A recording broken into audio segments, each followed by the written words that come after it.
I am super excited because I have the man, the myth, the legend, Chris Teahan joining me today. Chris, how are you? I'm doing fantastic. I want to compliment you on your intro. I know how hard it is to do those intros. That was one take, everybody. That was great. When thinking about in 2022, because I got to experience that joyous moment myself, I just remember me being on Mass Street. And everyone watching the game, like all of the restaurants were packed out. And immediately when we won, everybody obviously ran outside, and Mass Street was a big old party. But it was such a joyous occasion, but it was a very emotional moment. What was that emotional moment like for you?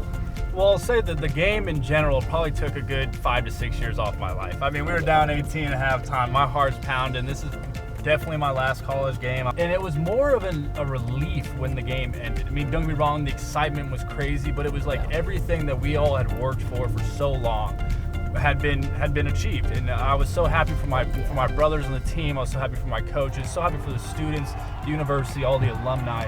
But winning it with people like Ochai, people like Mitch, people like Dave, and CB and Jay Will, people who had been there forever and been through the ups and downs, that was an emotional moment for me. It was kind of like we did it as a group, and just I thank the guys all the time for bringing me along that journey. It was a ton of fun. We see the glorious moments. We don't see all of the hard work and the discipline that goes into preparing for those moments. And so could you talk a little bit about, from your perspective when you were in, that role, did you think that your mindset or your approach shifted from, preparing for regular season or tournament play? And is there a difference?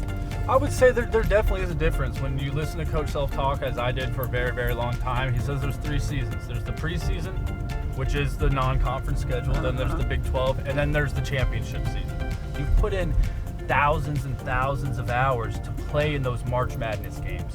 Absolutely. So there's definitely a mindset change, but it isn't like a live or die. The whole atmosphere is different. It's just like, hey, that's the time to go out, have fun, play loose. I mean, this is what you dreamed of as a kid. Us Jayhawks, we love a good time. We love to gather. We'll be hosting our annual event, which is Rock Chalk Forever on April the 27th.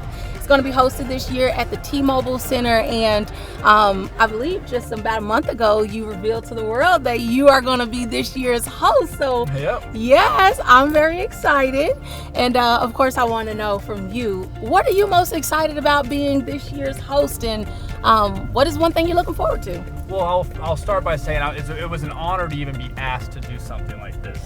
Kansas has the best alumni association, best alumni in America, in my opinion. And what I'm most excited about, I'm most excited about being able to interact with everybody there, being able to interact with, as I said, the best alumni, a bunch of great people, and for a great cause, helping out the university that we all love so much. You had a lot of memorable moments here, whether good, bad, but we're going to say, you had a lot of good, right? Yeah, I had a lot of good. So if you could pick one song that would describe your Jayhawk journey, what would it be and why? So I think I got to go with 2 songs here, because one is just super on brand for Kansas, and that one's Dream On. At the beginning of every year, late night at the Fog, they have the Dream On video. And that's just something that, hey, I never thought I would be able to be in this position, to have played 5 years at Kansas and become a very popular and a big fixture of the University of Kansas. My personality, the mullet, the mustache kind of took over, and I'll be known for that for a very long time. And then the next one will be Don't Stop Believing. As I said before, there's a lot of times in my career at Kansas, whether it was hard practices, whether it was time my grades were bad, whether it was times that I was going through off the court issues or going through family things or whatever it was, there was a lot of parts of me that wanted to give up. And so it was the Don't Stop Believing. I always believed in myself. I always believed that something good would come out of every part of the bad experiences that I've had. And there you have it, Jayhawks. If you want time to get to know Chris more, show up and show out in that Jayhawk flair and come to Rock Chalk Forever, April the 27th. But thank you so much, the man, the myth, and the legend, Rock Chalk, folks. Rock Chalk. Woo woo.